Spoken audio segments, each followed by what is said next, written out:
Bien-aimés du Très-Haut, c'est à l'éclatement de la joie du salut que nous invitent les textes de ce troisième dimanche de l'Avent, intitulé à juste titre « Dimanche de Gaudete ». À cet effet, trois figures authentiques de l'Écriture sainte, trois témoins véritables de l'attente joyeuse du Sauveur, animent les textes de ce jour. Il s'agit de Marie, la mère du Sauveur, qui, dans le oui de la foi, a conçu en elle le salut attendu par le peuple de la première alliance, le Sauveur. Jean le Baptiste, témoin de la nouvelle alliance, qui tressaillit d'allégresse dans le sein maternel à la salutation de Marie, et de Saint Paul, qui sur le chemin de Damas fit sa rencontre de renaissance avec le Christ. Frères, nous dit Saint Paul, soyez toujours dans la joie, rendez grâce en toutes circonstances. C'est la volonté de Dieu à votre égard dans le Christ Jésus. L'attente joyeuse du Christ ne se limite pas à ce dimanche de l'Avent. C'est une joie qui résiste au temps et aux circonstances de la vie. Car tel est le dessein, le vouloir et le projet de Dieu pour l'humanité.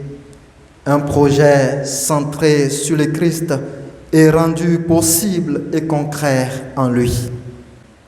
Le cantique de Marie décline les motifs et les raisons de l'action de grâce en tout temps. Mon âme exalte le Seigneur, exulte mon esprit en Dieu, mon Sauveur. Celui qui vient, vient d'abord pour nous. Il ne vient pas pour lui-même. Il vient pour sauver l'humanité. Il vient faire don de lui-même, de sa miséricorde et donc de sa grâce.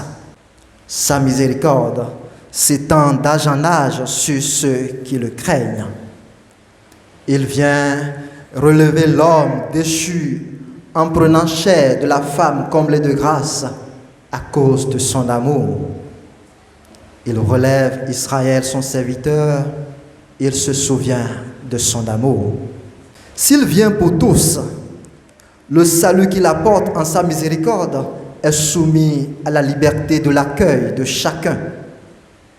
Marie proclame à tous que dans l'inconditionnel oui à Dieu, l'homme trouve la plénitude de la joie comme don et présence de Dieu.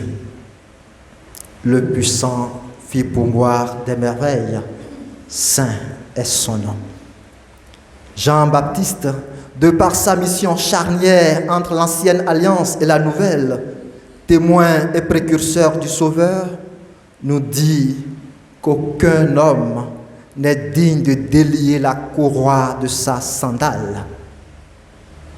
C'est dire donc que l'infiniment grand, le tout autre, Maître et Dieu de tout, et l'au-delà de tout, est celui qui vient, non pour étaler sa puissance, mais pour magnifier son amour pour la création et pour l'homme, sommet de la création. Si les trois figures mentionnées nous donnent les raisons de la joie en tout temps, elles nous orientent et nous montrent aussi, de par leur expérience, que c'est dans la relation constante avec l'Esprit Saint que l'homme demeure dans la joie. Et c'est ici que résonne avec force la voix du prophète Isaïe. Parce que l'Esprit du Seigneur Dieu est sur moi, parce que le Seigneur m'a consacré par l'onction, je tressaille de joie dans le Seigneur, mon âme exulte en mon Dieu. La joie qui surpasse toutes les épreuves et les joies éphémères de ce monde est le fruit de l'Esprit Saint, l'Esprit du Père et du Fils, l'âme de l'Église et l'assurance du chrétien. Marie en fait une expérience inouïe quand l'Esprit Saint l'a pris sous son ombre. Saisi par l'Esprit Saint, Saul, le persécuteur est devenu Saint Paul dans l'excellence de l'annonce du salut, puisque l'Esprit nous fait vivre dans la joie. Demeurons sous la conduite de l'Esprit Saint. Saint Paul nous exhorte à vivre toujours en communion avec l'Esprit Saint. N'éteignez pas l'Esprit. Ne méprisez pas les prophéties, mais discernez la valeur de toutes choses. Ce qui est bien, gardez-le. Éloignez-vous de toute espèce de mal.